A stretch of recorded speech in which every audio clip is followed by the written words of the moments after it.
Everyone, welcome to our MATLAB tutorial series.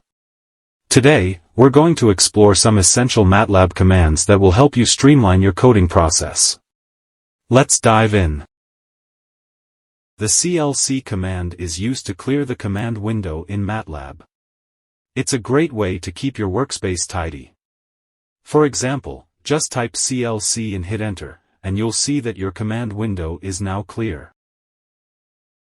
When you're unsure about a function, help is your friend. For instance, if you want to know about the plot function, just type help plot and MATLAB will display a brief description and usage of the function.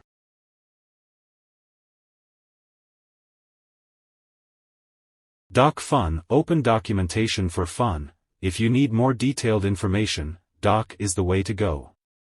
For example, docplot will open up the MATLAB documentation for the plot function, providing comprehensive details and examples.